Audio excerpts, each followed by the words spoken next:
비난받을 각오는 돼 있었다. 동물구호단체 비글구조 네트워크에서 한 말입니다. 지난달 11일 8살 초등학생을 공격해서 중상을 입힌 그 사고견을 보호하고 있는 단체인데요. 비난을 감수하면서까지 사고견을 보호하려는 이유는 뭔지 그 핵심 관계자에게 알아보는 시간 마련했습니다. 비글구조 네트워크의 유영재 대표 연결됐습니다. 네, 대표님 안녕하십니까? 네, 안녕하십니까? 네. 자, 먼저 지금 그 사고견의 상태는 어떤가요?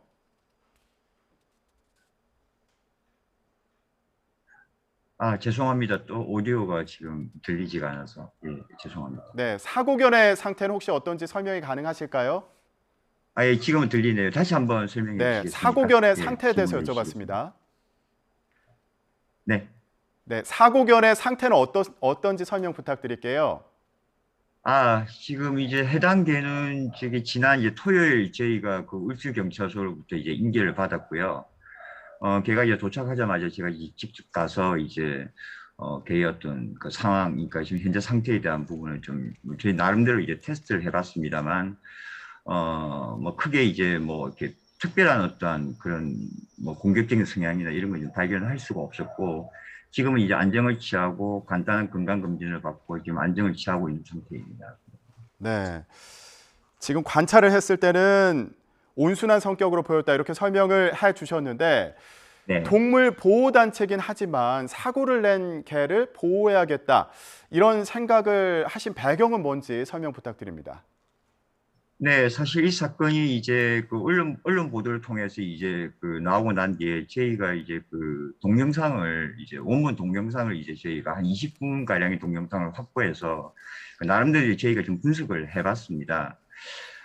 근데 이 개가 이제 처음에 저기 초등학생한테 이렇게 접근을 할 때 어떤 그 패턴을 보면은 행동 패턴이 이게 공격성을 띠고 한 거는 저희가 아니라고 판단을 했고 또 그 개의 어떤 그 주변 탐문을 저희가 좀 했었고 평소에 어떤 공격성이 전혀 좀 없었다는 거지 저희가 또 이런 부분을 또 정보를 듣고 이 개가 이제 우리가 생각하는 만큼 어떤 그런 공격성을 지닌 개는 아니다 이렇게 판단을 해서 저희가 좀 어떻게 좀 구명을 해볼까 이렇게 시작이 된 겁니다.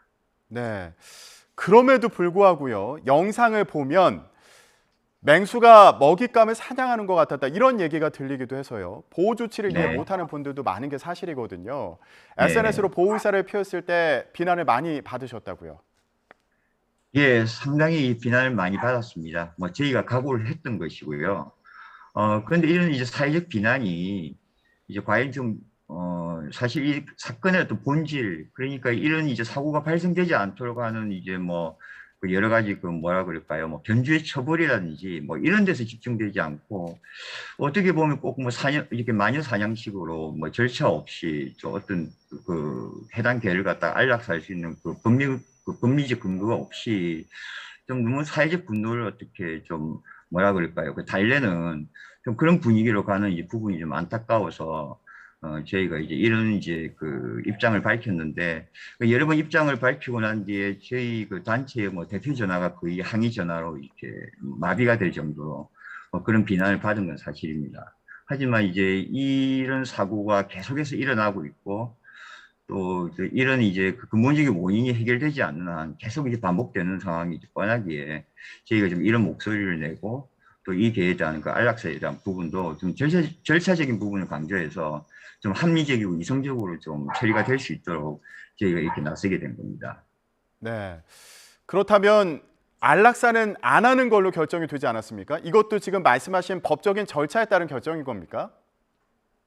죄송합니다. 지금 오디오가 또 안 들려서 잠시 다시 한번 네. 설명해 주십시오. 네. 안락사를 안 하는 것으로 결정이 난 것도 법적인 네. 절차에 따른 조치인가요? 예, 그렇죠. 사실 이제 처음에 사건이 아마 지난 7월 12일에 사건이 터졌을 거예요. 그때 바로 당일 경찰에서 이제 개의 안락사를 하겠다고 발표를 했었거든요. 예, 그런 것만 보더라도 지금까지 개의 어떤 개물림 사고가 나면은 일단 개부터 먼저 안락사를 해놓고 모든 어떤 법적 진행 절차를 해왔던 게 사실입니다. 음. 현재 이제 검찰에서 발표한 걸로 봐서는 그 형사소송법에 의한 이제 압수물로 이게 분류가 되는 거거든요.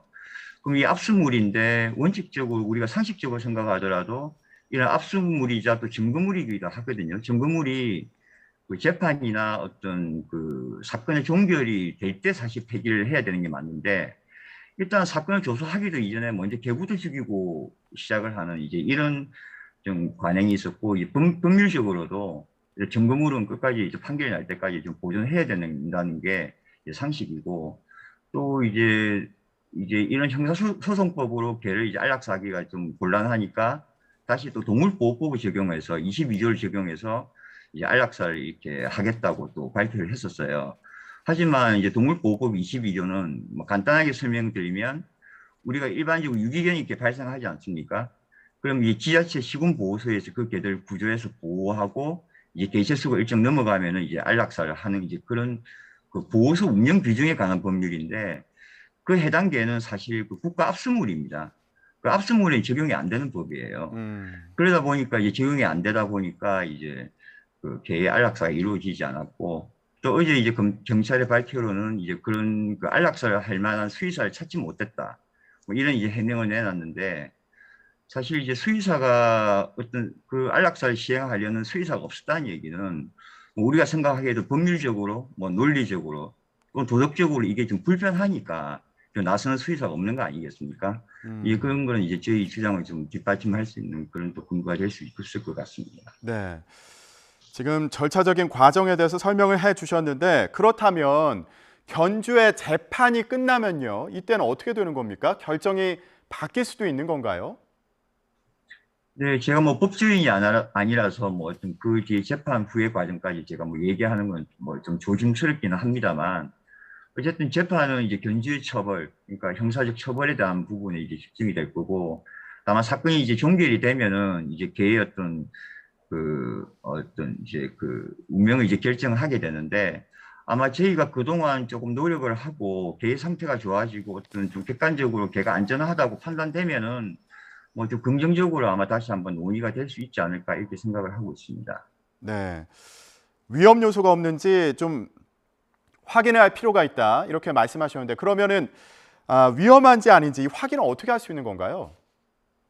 예, 안 그래도 지금 현재 개물림 사고가 계속 지금 이어지고 있고, 안 그래도 이제 올해 그 사실 이런 사건이 벌어졌을 때 그 개의 이제 기질을 평가하는 제도가 이제 도입이 됐습니다. 음, 올해 이제 4월에 그 국회를 통과해서 이제 법이 제정이 되어 있고, 다만 이제 그 법이 공표가 되고 난 뒤에 이제 2년 뒤인 2024년에 이제 시행이 됩니다.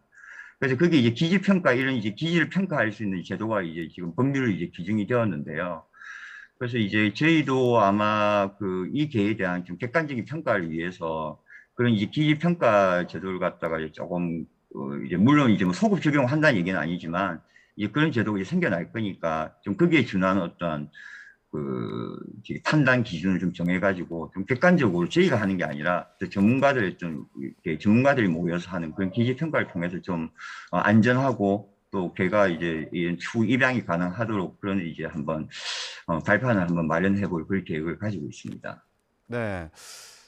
그런데 또 일부에서는 한 번 사람을 문 개는 또 물 수도 있다. 이런 얘기도 하잖아요.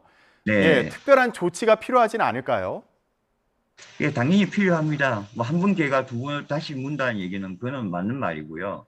다만 이제 그런 경우에는 우리가 이제 그러한 등반의 어떤 교정이나 그런 노력을 안 했을 때의 얘기고, 그 저희 단체 같은 경우는 굉장히 경험이 많습니다. 왜냐하면 이제 개를 구조를 하고 또 입양을 다 보내거든요.